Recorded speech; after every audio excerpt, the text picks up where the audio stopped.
let's find out. Yeah, but I thought like that Microsoft was influencing companies to set it to not be changed or something like that. Am I wrong? Well, that's unclear. Okay. They definitely could, and we won't know about it. What is the only thing that is clear is for you to have a sticker on your computer saying Windows 8 compatible or ready for Windows 8, this has to be enabled on the computer. Mm-hmm. So you can install Windows 8 on a computer that doesn't have this. It's going to be up to the hardware manufacturers to give you, the end user, the ability to disable this. You can't install Windows 8 on if it doesn't have that, right? If it doesn't have EUFI, it's unclear if you'll be able to install Windows 8. Okay. But I can guarantee you, you're not going to be installing Windows 7 or Windows XP on a UEFI system that is not modifiable with that secure boot. Okay. It's not clear if it's going to be modifiable or modifiable. You know what I mean? Worked. I actually think that's a word this time. I hope to, dear God, it's unclear. We really don't know. Microsoft can do whatever they want to do. They can make the hardware manufacturers do almost anything they want to do. The only thing that's clear is that nothing is clear. No one is coming out and saying, well, we're told we have to do this, we're told we have to do that. It seems like it's going to be up to the hardware manufacturers to enable the end users the ability to turn this off and on if they so want. Gotcha. And if you can turn it on and off, then I'm happy with it. And there's a lot of Linux people saying, let the Windows users have their problems. I'll always be able to install it on my computer. Dude, I'm not worrying about my computer. I know I'm going to install it on my computer. If I have to put a soldering iron, I'll be able to install it on my computer.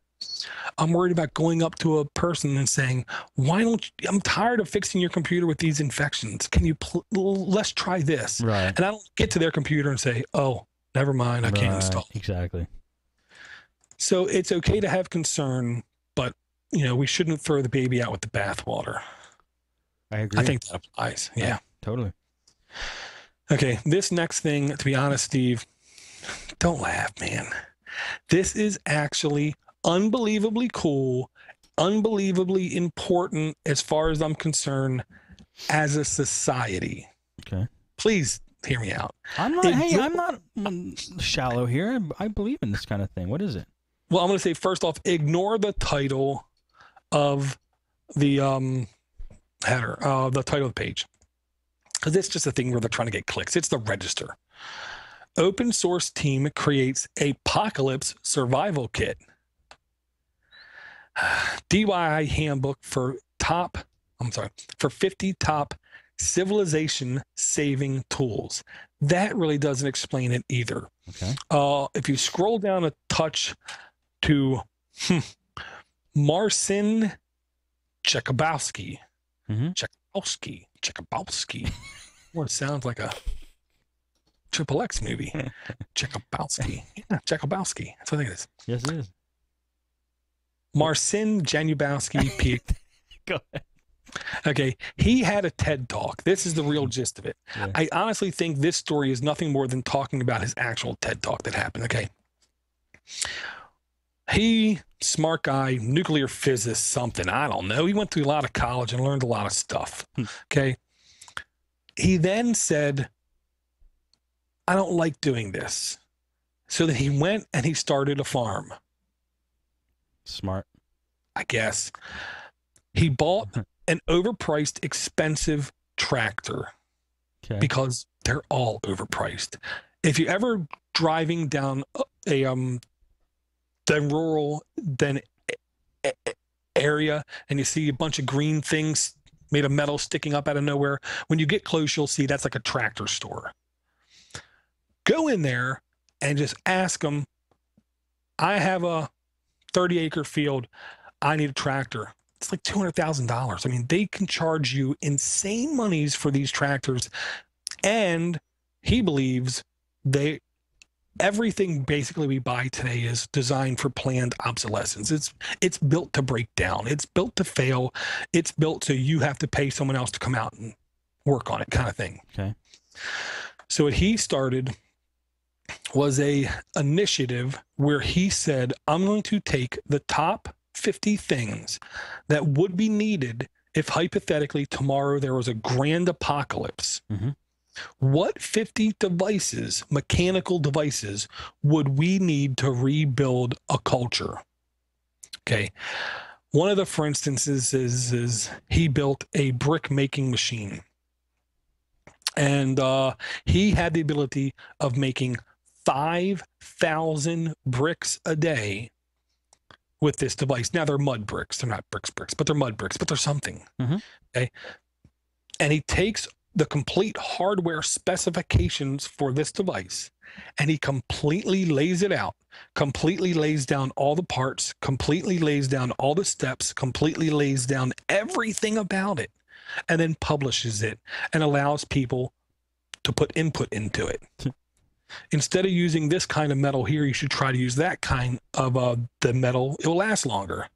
You know, instead of making it this angle, you should do it at this angle. You would have less drag. I mean, it just kept tweaking, kept getting better, kept getting better. This is like, say, one of the 50 devices is a brick maker? Yes. Okay. One of the other devices was a tractor. Okay. For his farm. And so he teaches you how to build one. He basically teaches you how to build one. But his thing is not, I'm here to teach you how to build one. His thing is, I'm here with my idea of how to build one. Now let's improve it. Gotcha. As a culture, as a society kind of thing. He also made a tree planting machine that can plant 100 trees a day. And if you watch the TED video, I believe it's TED.com/talks/Marcin Jakubowski. And it's called Open Sourced Blueprints for Civilization. I actually saw this video a while back from Alden Is Zen over from Linux Basics. And I was so mad when the next day I couldn't find it again. Uh-huh. But I like what this guy is doing. This guy is trying to take, in all honesty, one of the things that made this country great. Companies with capitalism goals. I mean, their only goal is to make money, not to make a good product, not to help the society, just to make money by making stuff that will cost a lot of money and that breaks, so you need to fix it and buy more stuff. This guy's trying to take that power away from those companies, put it back into the people's hands. So, to be honest, we can spend our time and money on different things. Okay. And if we do want to do a farm, we don't have to have $250,000 equipment that we have to be paying on for the next 30 years and keep getting fixed the whole time. We can actually build it ourselves with, to be honest, simple tools. It's not like he has, $500,000 tools. He has a welding torch and saws. Right. You know, it's very interesting. I think it's pretty cool what he's doing.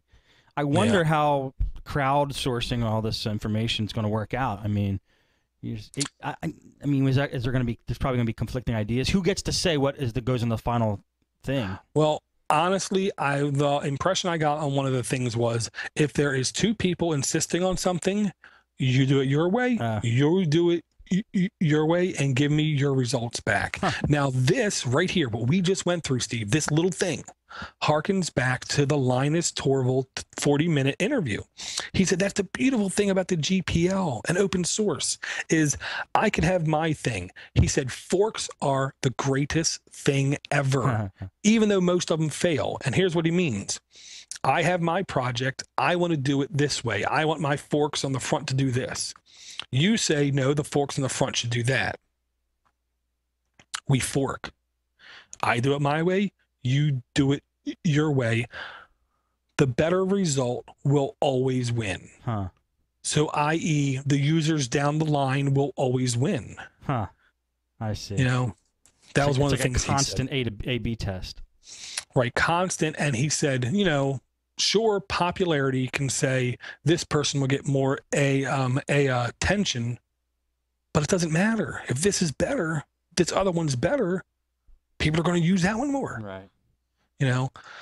So that was one of the things I got from this talk was, it's going to be a living, breathing system, how decisions are being made. Huh. That's pretty crazy. Yeah, and I'm sure there's certain parts of the world where this is going to be much more popular than others. You know, in this country, it might not be incredibly popular. No. I'll say. We would need an apocalypse to make this popular. Yep. Hate saying it, but yep. Okay, we hinted and we teased and we talked a little earlier about video editors, Steve. I hate being right. Okay, let me say that first off.